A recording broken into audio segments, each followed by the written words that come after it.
If you're really trying to create generational wealth, then the best case scenario is you create a huge business without venture capitalists. It's only really if you decide that the time horizon, the area of opportunity is short enough where you have to grow fast enough where you have to do this all at once, then basically venture capital is a cheat code to get there quickly.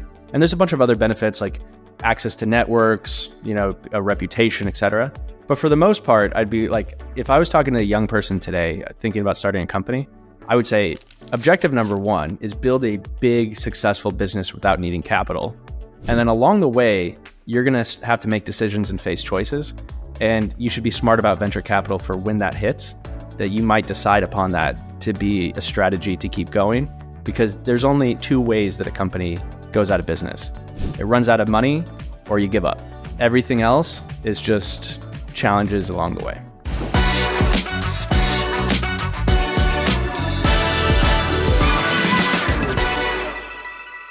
Zan Bennett. Zan, nice to see you again.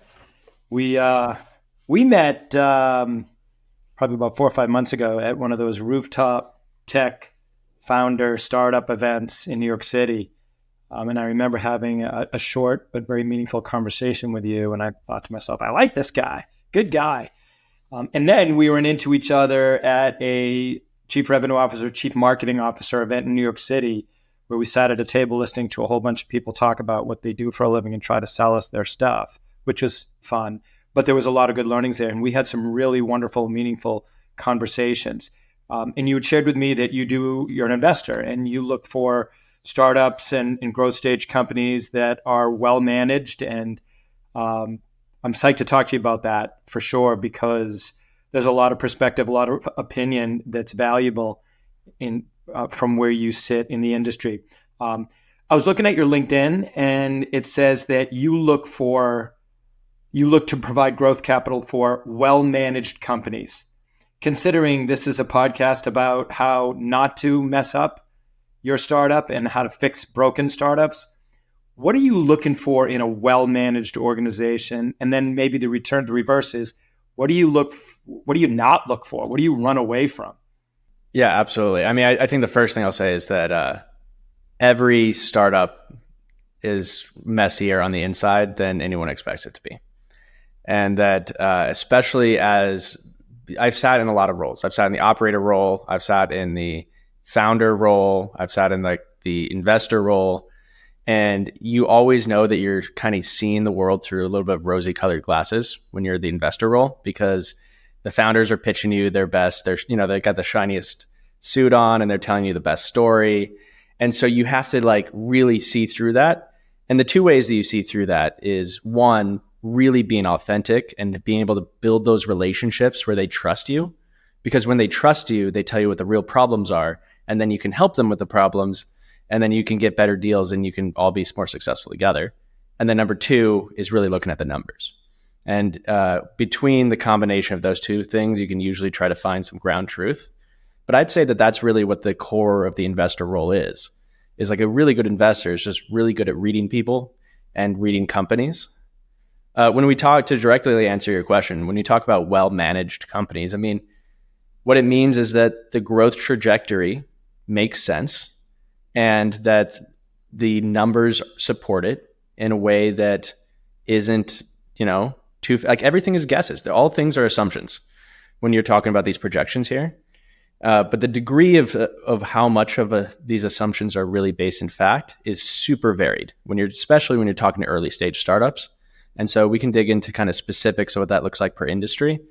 But, do we think that this is going to be something that's going to be huge business one day that's going to be able to return the fund? Or is this maybe a company that has some good idea and some good traction, but underneath the hood, there's a lot of problems?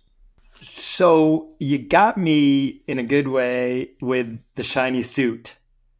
So this may be a goofy question, but would you rather some founder come in with a chewed up t-shirt and a baseball cap and just say, I am who I am. This is what I built. This is what I'm doing. Or put their really nice fancy suit on? Yeah. So, I mean, okay. I'll tell you just briefly on my background, which I think is helpful context here, is that the first company it wasn't my first company I started, but it's the first company I really had any good traction with because, I had a couple startups before that just didn't really make it off the ground. But my first company I made some traction with, we helped early stage impact companies raise money and get going and run their operations and get started. We had a lot of success with that. And one of the keys to that was figuring out how to take highly technical people, which often were our partners and clients, and help them tell the story in a way that, for our analogy here, would be like the shiny suit, right? So how can we put some lipstick on this, make it look pretty, make it feel as if it's a story that's compelling? And the part of that is that sometimes technical founders aren't good storytellers. They might have an excellent business idea. They might have great traction, but they just can't say it in the way that needs to be said for it to be able to be translated and communicated across. But on the other side of that, there's plenty of people that are great at talking, but don't have great businesses. So if I'm looking at whether or not I want somebody to be able to, I want somebody who can sell, because I think selling is an incredibly important part of being a successful business owner. But I want them to be able to be authentic and be able to know where their problems are and be able to tolerate the fact that they don't have to be perfect. And that's kind of the combination that I'm looking for when I'm finding somebody. I'm like, okay, I think this person really has, a trajectory that's like worth investing in. So there's always the discussion about use of funds. What am I going to do with this money? How am I going to deploy it? What do you look for and what do you run away from there when they say, well, here's how I'm going to spend the money? Yeah, I mean, again, it depends on it depends on a number of factors, but I'll tell you a couple things that we definitely run away from. We run away from when somebody says we're going to spend a ton of money on growth and they have no plan. And we see that a lot. It's interesting how many companies are out there that get to the point where they feel like they have product market fit, even though they might not actually have product market fit, but they have early traction. They have customers coming in the door. They have energy towards it. And they're going in to raise their first round. And they just can't figure really what the next steps are. And it really depends. There's many reasons why. There's business models are evolving rapidly. Best practices that were true 10 years ago aren't necessarily what you want to invest in today. And it's a complicated problem. I mean, all these companies are trying to scale. And so you're competing against other companies and you're putting a lot of good talent in that space. And so that's why it becomes competitive.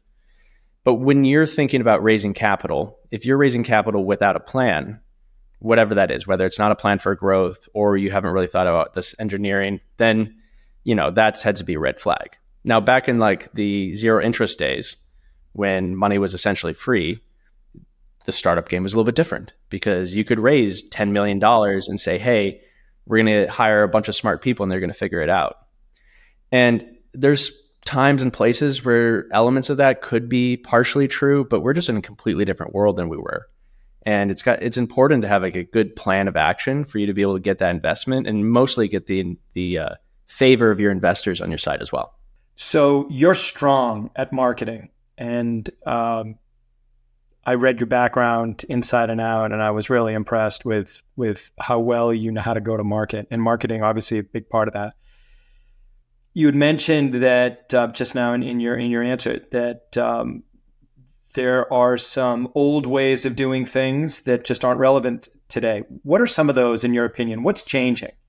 Yeah, I mean, I think the one thing that is changing, and this is just kind of a random nitpicky example, but I think it exemplifies this idea, which is that even until recently, outbound, just directly emailing people, was something that was really best practices with a bunch of companies that scaled rapidly. Companies that reached 9 figures in revenue did it through building out elaborate SDR teams that sent emails out the door.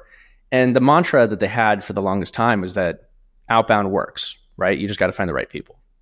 Now, I think there's a big caveat to that, and specifically in today's market, and this is what's changed, is that, yeah, outbound does work. Like sending a message to the right person at the right time that fits within what they're doing in the world. Yeah, often that can be compelling, and that is, at the highest level is something that's always going to make sense.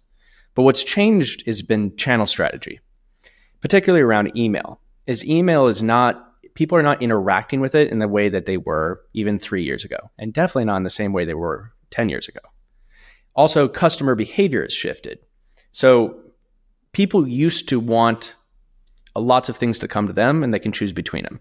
They were more open to the idea of vendors and SaaS companies showing up in an email, and that was kind of in their space. Now, today, it's much more about doing your own research. It's so easy to do your research and people are skeptical of anything that comes inbound because there's so much spam out there, that you can use it as a touch point or as awareness channel. But if you're leaning a lot of effort towards outbound, and particularly if it's not working, then you might be doing a playbook that just is outdated. And you should rather be focusing that energy towards creating very valuable content being distributed through the channels that they would want to pay attention to, which tends to be the social media channels that your audience is engaging in today. And then just always, like, your rule of thumb is always add value. Everything that you're saying out there is, I'm saying something in the space, they think of me as being smart, and it's not a waste of time. It's like what Elon Musk said about what is a good tweet, right? It's if they enjoyed engaging with it. If they said, I'm glad that happened in my life. And that's kind of your rule of thumb of any kind of piece of content you want to get out. Love it. If you were to put a marketing mix together today for a B2B SaaS of, let's say, A to B growth stage, what would be included and what would you probably nix from that marketing plan that you maybe did 10 years ago or 5 years ago? Yeah. So it's the first thing that I would do is I would say, okay, this is kind of the steps of how I would go about it. I'd say, what are the values? What values am I providing to the customer? And along with that, who really is my ICP, my ideal customer profile? And once I have an understanding of those two things, then given that I have capital to invest behind this, I would bring in 2 people that are go-getters, that maybe they don't know the space, but they're smart. They can be smart about the space quickly. And they have a track record, an early track record at least, of being able to kind of do whatever it takes to get the job done. And then I would put these people against the problem set. And I'd run them against, I'd say, okay, what are the top 5 or 10 different channels that we think are appropriate? Is this a thought leadership? Does that make sense in our space? Do we need to is this account-based selling? Is there 500 people that are in the world or 1,000 people in the world, and we just have to figure out and get in touch with them? In which case, are we doing conferences? Are we doing events? And so on. And I would go through the top, 10, 12 different things that all B2B companies look at. And I'd say, what is the mix that makes sense? Let's run this team against them. And then let's do quarterlies, where every quarter we come up, we pull up, we say, this is what we did. Did we accomplish against the hypothesis set that we set out to do? And that's yes or no. This is our guess. Did we test the guess? And then we say, okay, what was the result? And I think it's important to bifurcate those two things, because sometimes you don't get the hypothesis fully tested through, in which case you don't want to anchor to the result there. But other times you've tested it and then you have the answer. Then as soon as I'm starting to see traction, and I would call traction really when the amount of revenue that we're coming in is a multiple of 2 or 3 times the full cost of those 2 people that we're working with, then you're figuring out how to scale. And one thing I would say about this is that your early team to come in here, a lot of missteps that people do is they'll hire people that maybe are industry experts, but have been working in a very senior position and haven't been used to rolling up their sleeves. And another one is over-indexing on Rolodex, right? So they think, hey, I'm going to bring a bunch of contacts from this last company. That's not that doesn't always exist, but I'd be cautious by over-indexing on that when really the main thing is, does this person kind of have the personality and character to be able to figure something out in a space where there's a lot of guesswork? Every rep that I've hired who says, oh, I got a great Rolodex, I know tons of people in the space, I like that. That's great. Wonderful. Bring them on. 90 days later, they've gone through everybody they've known. Maybe they've got 2 or 3 pipeline entries. Maybe there's a deal or 2. And then that dries up. And at that point, I'm relying on that person's skill to be able to deliver in a cold outreach scenario where they got to find a way to get people that don't know who the heck they are to respond to them. So we're right back to the beginning again, 90 days. See it all the time. And so now I don't hire necessarily for industry expertise. and again, I'm making a blanket statement. I'd rather have the athlete. I'd rather have the salesperson who knows how to run, throw, catch, block, do it all, because you can teach and you can build relationships if you've got those skills. You can teach that person those skills. You could teach them how to perfect the job, and you can help them succeed with using their own skill. It's over and over again. I see that.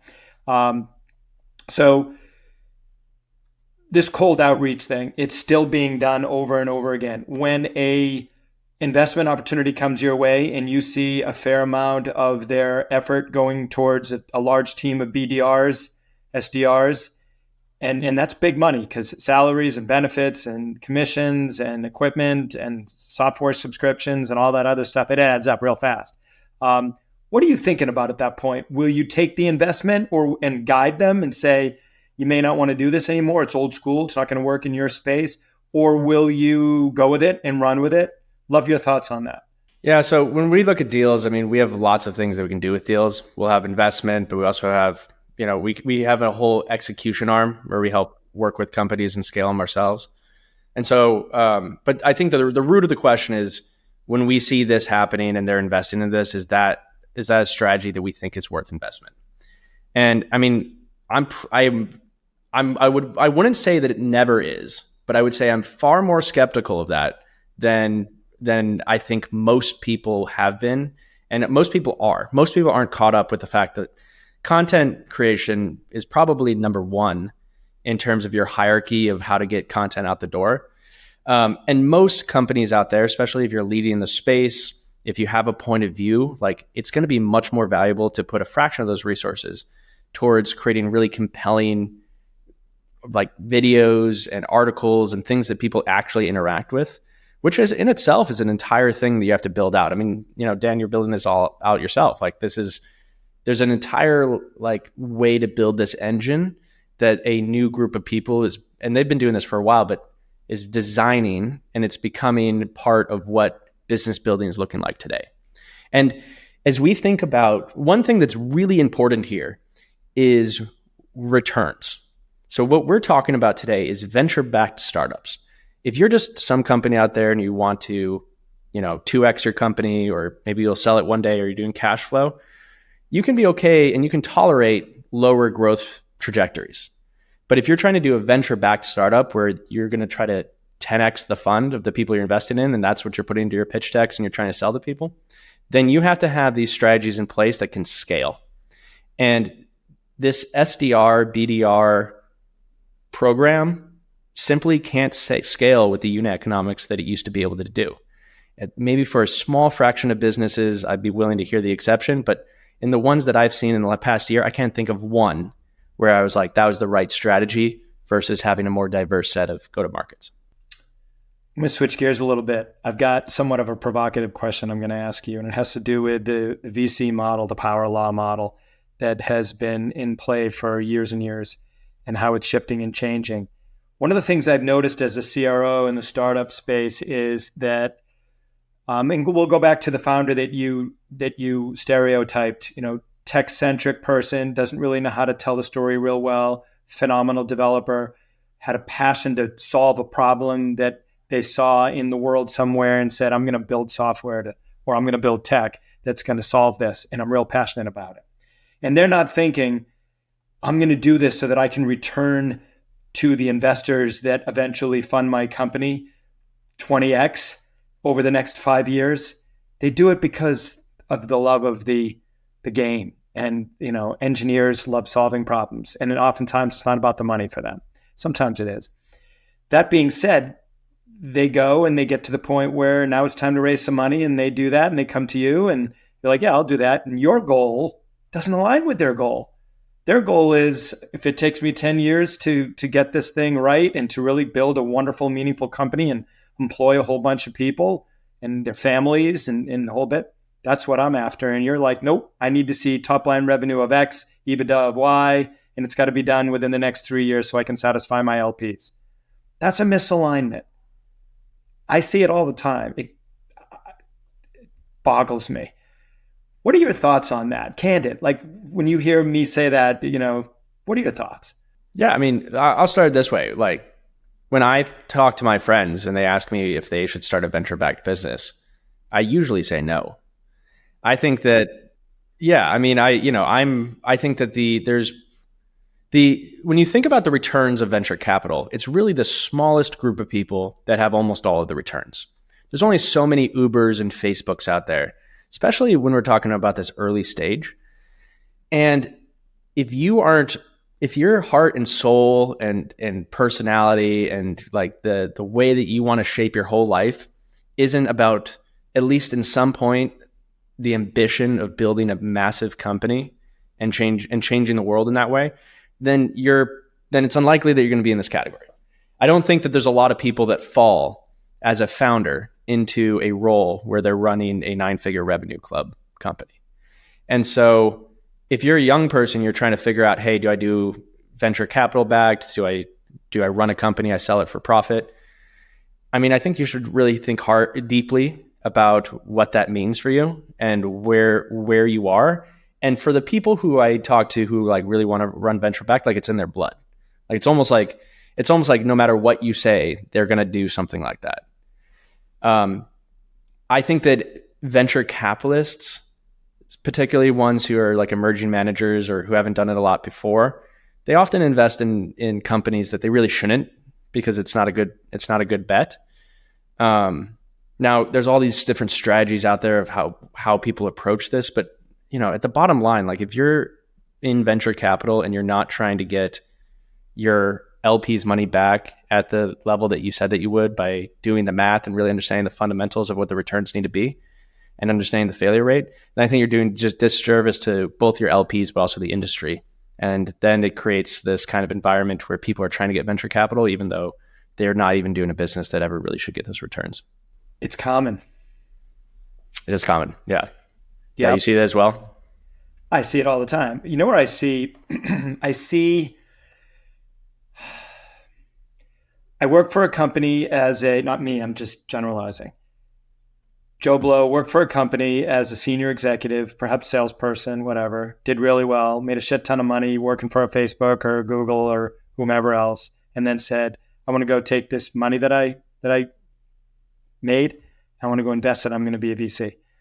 And they figure it out and they go do it. Doesn't make them good at it. It just makes them somebody who's got a bunch of money that they want to now use some of their own and go get other people's money and start a shop. And there's a lot of them.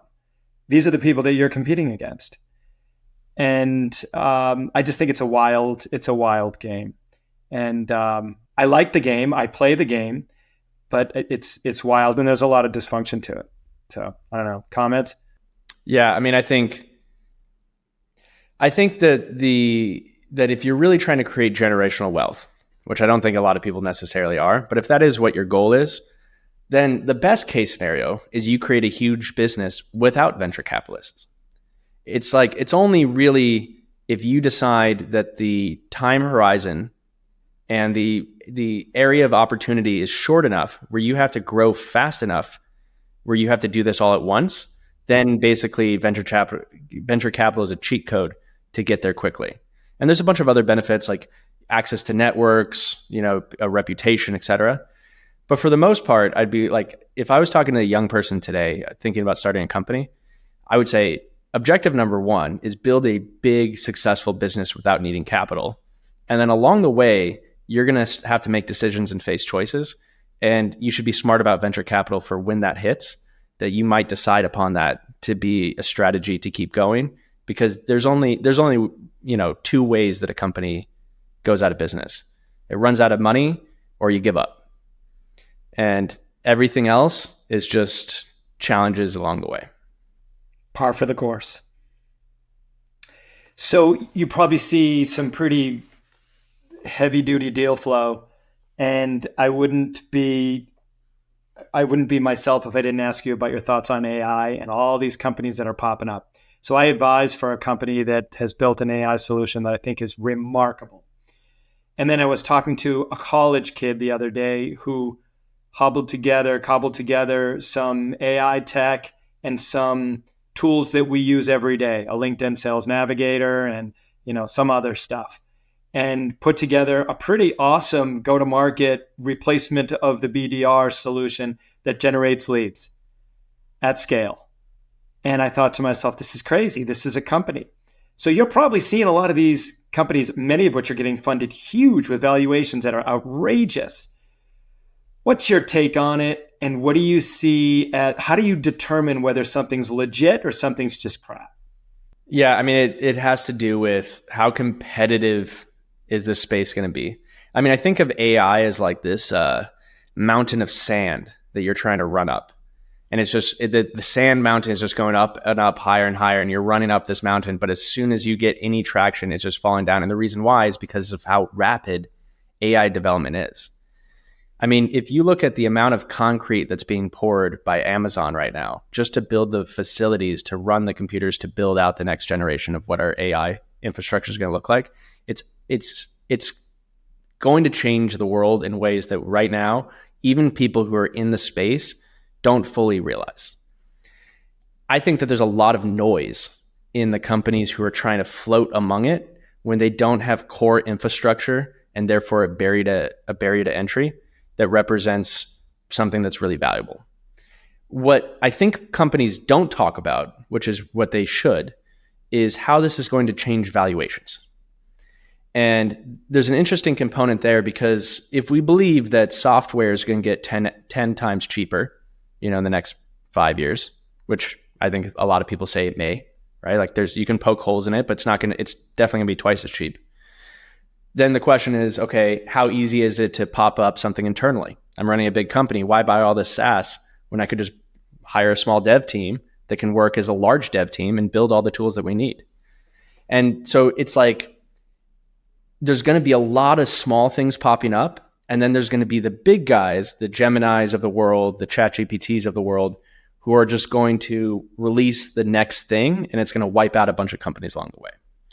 So as an investor, my recommendation is like, be very cautious about the hype cycle, but also recognize that at the core level, we're seeing a emerging technology that, along with other emerging technologies, will drive fundamental change. And that represents opportunity. But you got to look at the base level of what those emerging technologies touch points look like, rather than something that's interesting and compelling today, but it's going to get wiped out in a year. So it reminds me, your answer, and thanks for that, of a story that I used to tell, and I still do sometimes, and I'll tell it now. Way back in my career, I sold technology called behavioral targeting. And it was cookie data. It was, let's drop a cookie on a browser and track it and see what it's doing, and then find that person elsewhere on the internet and drop an ad in front of them that relates to what they were doing. So I could target people that are potentially in market for a new car, or maybe somebody's going to have a child and they might need some Johnson & Johnson products or whatever else. And so cool stuff, right? Behavioral targeting became like awesome. It was everything that it was what everybody was talking about. And I used to tell my customers, my prospects, when you go out to market looking for behavioral targeting, recognize that every storefront is going to have a sign in their window that says, BT sold here. Kind of like, remember when the fidget spinners came out and every drugstore, every convenience store had a little sign, fidget spinner sold here. It's just an impulsive item. You could go in and for $5, you could get yourself a fidget spinner. Behavioral targeting took on a whole new level of popularity. Problem was those who were in market for it, because everybody knew that they needed it, but they didn't know how to identify the good from the bad, is a lot of companies that were selling garbage that really wasn't even behavioral targeting. Maybe it was just plain simply retargeting, which is good, but not, behavioral based. And that sign in the window, sold here, I think is going on in the AI space. And if you look at all these companies' websites, or if you walk a conference exhibit floor, what you see is, AI driven this and AI driven, AI powered, AI. Half of it, or I'm sure a lot of it, is just garbage. And that's hard to decipher when you are a buyer and you are trying to educate yourself, and there's just so much noise. And I don't know, you got any perspective on that? You seen that before? Yeah, I mean, I think for the most part, I can't think of anyone who shouldn't be using AI that's like in this business world. I'm using it every day. Same. Everyone I know who I consider A plus is using it every day. Actually, in fact, I think there's a clear correlation between people I think are really exceptional and the people who use it more often than others. And so I think that as a general rule of thumb, like if you're running a task and you're not figuring out how to leverage it in some way, that's probably something to focus on. When it comes to these businesses, ton of noise. But, that if you're an operator, then it's okay to take stuff on if it's not going to burden down your P&L. Like try a couple of these companies. Like there is benefit here. Figure out how to have these systems as long as it's not going to slow you down and it's not a cost that's going to burden it. Like, try the top 3 options and see what works, and you can probably get some traction out of it. But as an investor, when you're looking at returns over the next 5-10 years, realize a lot of these are going to get wiped out by the next thing. Wiped out. Yeah. I think a lot of things are becoming wiped out. I mentor for a particular college, and my mentee called me up this week, and he was all excited, graduating college, got a new job. Said to him, so what are you doing? He said, XYZ company hired me as a BDR. I'm like, great. I said to him, let me give you a word of advice. Learn how to bring AI in to do your job for you, and teach the rest of the company how you can use this technology to do the job of humans faster, cheaper, better. Because if you're going to start off as a BDR, my guess is that within a year or two, that role will be obsolete. Machines will be doing that role, and you will be looking for a new role. So learn how to run the machine. And I remember years ago, there was actually a 60 Minutes episode that I watched one day, and I was fascinated. It was about robotics and how people were bitching and moaning, especially union workers, because robots were taking over their jobs, whether it be in automobile assembly line, manufacturing, painting, putting mirrors on cars. Robots do all that now. So what about all those people? Well, those people are going to be looking for a new job, or the smart ones are going to learn how to run the robots and repair the robots and do everything around the robots. Let the robots do the work. And I think that's what we're starting to see right now. And so the advice that I gave this kid, and I love him, he's great, was start thinking about how you could be the AI repair person who is bringing them in, making sure they're working, overseeing them, but actually letting them do the work. And he's like, really? That's great. And then I told him the buggy whip story, and he had no idea what a buggy whip is. So I just let it go. So this conversation is always, when I have it with folks like you, centered around how fucked up startups can be. I'd be remiss if I didn't ask you, just give me a story of, in your career, without using any proper nouns, names, something fucked up that happened in the startup world for you, and what you learned from it, and how ultimately you would change things, do things different, or whatever it may be. Sorry to put you on the spot. Yeah, no, let me think about this. Mostly because there's so many stories. I'm not surprised. Yeah, I mean, I think so.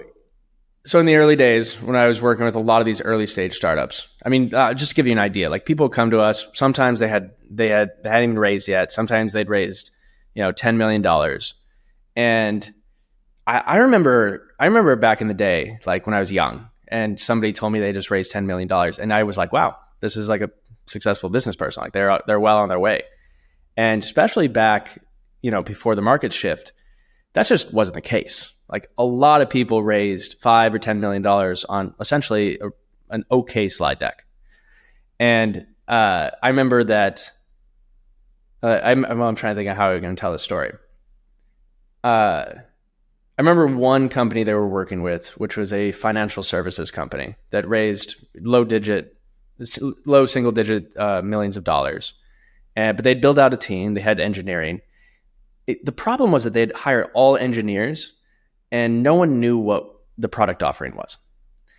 Like no one really could even tell you straight what the business was. It was almost like an idea that'd been beaten to death by two things. One is people that just don't understand sales at all, or not even sales, but just common sense of how to like talk about a product and what a value proposition is. That's number one. And number two is they were almost building something for the sake of building it. Is that there's a bunch of engineers with the idea of like, hey, this is beautiful. Like it's like if you love a language, you speak French. If they love engineering, they're going to build it. They loved building code, but you're building all this code without actually thinking about what the problem is. And they're so disconnected from what their end user customer was that there was no conversation happening. And essentially they were it was all a huge waste of time. And that was an extreme example, but to a degree, that's true for many startups, which is, as a founder, there's no getting around that you have to be on the ground with the customers way at the very beginning, but also way longer than most founders think. Like, you hire salespeople, you're not done. Like, you still have to be talking to customers all the time. And the best founders out there, the Airbnbs of the world, those are all people that still talk to customers up until you go public. And that would be something that I think should be installed into every founder's mind, is like, who are we selling to? Why are they buying it? And what exactly do they care about? And take away all middle points and just directly get that conversation going. I love it. I could have this conversation for hours. The one point that I will make, though, is I've literally walked into the engineering department as the new CRO for XYZ company, and I go to meet some of the people. So what are you working on? And they're writing code. They got their head down, and I look at the 4 screens they have in front of them, and it's all just, to me, hieroglyphics, but they're brilliant. They have no idea what they're actually building from a macro scale. They just know they were told to do this, and so they're writing code to do this, but they don't know, how are you explaining this product out in the market? And so I'd say to them, hey, listen, I invite you, any one of you, to join me on a sales call, fly on the wall, of course, and you will hear and see how we're presenting and positioning the products that you're part of building, so that you can see it in its entirety and what it actually does in the world. And they're blown away by this. And I just scratch my head. Like, really? You are sitting here for days and days at a time trying to solve something by writing code, and you don't even know how it's going to be deployed? And that's super common. I think it's a shame. And you know what? Some of them don't care. They don't want to know. That's not how they're wired, and that's okay. And for me as a business person, I'm dumbfounded by that. But it happens all the time. I guess you could also say, isn't it amazing that Dan Hurwitz is selling this product and he doesn't actually know all the wires and the pipes and all the code, so to speak, that goes into it? No, I don't. I don't need to. I don't want to. I just know that it solves this problem and it works really well. And here's a magnitude of the money I could save you or the revenue I could help you grow by you having this product. And we'll deliver you a great experience. So, I don't know. Alignment's everything, definitely. And I don't think that I've ever come across a company that was too aligned or spent too much time on alignment. It's always like, let's do what you can. Do you have a favorite framework for how you get the whole company rowing in the same direction towards the same destination? Some people use OKRs, some people use traction, that sort of thing. Maybe you built something on your own. What do you like? Yeah. I mean, I have a mixture I have my own way of doing OKRs, but I always start with, I like to bring people together and have a touch point where we talk about what exactly is the most important thing that we're doing and why are we doing it, and focusing a lot on the why. And then the OKRs get built out of that. And so every time somebody's on my team, like, we spend a huge amount of time saying, okay, why are you doing this project? Why are you making this graphic for the social media? Why are you creating these clips? Why do we have the operating system this way?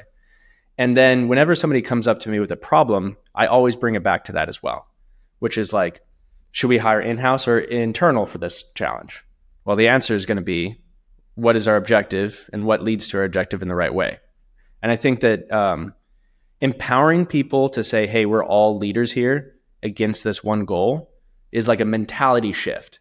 It's like, there's times where somebody will ask me a question and I know the answer, but I don't tell them. I say, what do you think is the right answer? And then they'll give me the list and they'll be like, okay, this or this, but I'm thinking of here. I'm like, great. I think that reasonably is right. Let's do it this way. And that way we can create co-owners of all these projects within it, and everyone understands against where we're going. And yeah, I think OKRs are important. One thing I'll say on that just briefly is that having a small amount of OKRs tends to be more important than having a comprehensive view of all things. Like, list the 10 things you want to get done and then cross out the bottom 7. And that's almost always going to be what's more realistic towards your goals. I brought OKRs into a company where I was CRO in the past, and they didn't really know how to do it. The founder is an engineer type. And when we finally got all done with it, we did it the way that the founder wanted to. And we ended up having 36 objectives going on at once. And I said, how about maybe 6? That's it. But back to the way you approach it, I do it almost identical to you. I use my own version of OKRs, and I start with what I refer to as the North Star. And we sit down at the senior leadership table and we have a conversation. What is our North Star? Where are we going? Why does it matter? What does the outcome look like when we get there? And then once we get there, we could talk about where we'll go from there. And then every goal that we have beneath that directly, maybe 3 or 4 of them, roll up to that. Everything needs to roll up to that, including compensation. Whole other conversation. How do you make sure that everybody in the company is compensated in a way that aligns with the best interests of the company as it is trying to achieve its North Star goal? And it all rolls up. And then when you walk into that engineering room and you talk to that person who's writing code, they have been in the meetings. They know exactly where we're going. They know exactly what their code is supposed to do in the scheme of the big picture. And we'll know, yep, here's why what I do matters. And it's remarkable when you can get everybody rowing in the same direction. And the one thing I'll say about sales, because I come up through the ranks of sales is only as good as how the entire operation is functioning. And if you as a founder are looking at sales as you guys are the ones that go get me the money, you're missing a lot of the boat. It's about everybody working together so we can all get the money, because that code writer doesn't realize it necessarily, but that person is getting the money by building something that's worth money. And that marketing team is out there getting people interested in the problems that you solve so that some salesperson can ultimately close a deal and send out an invoice and get the money. So everybody's part of the game. Anyway, how do people get in touch with you, Zan? You can reach out primarily through my LinkedIn. So Zan Bennett on LinkedIn, you'll find me on there. I'm pretty good about following up. I would say that's the best way to get in touch. Sounds good. Any final thoughts, words? Yeah, I mean, we have our Growth Trends podcast, so check that out if you want to hear more from me. We post a lot on there, similar conversations, everything from startups to mid-market. And Dan, really appreciate this. This was awesome. It's always a great conversation talking with you. Same. Likewise. Love it. And hopefully there'll be many more. Great. Thank you. All right. Have a great day.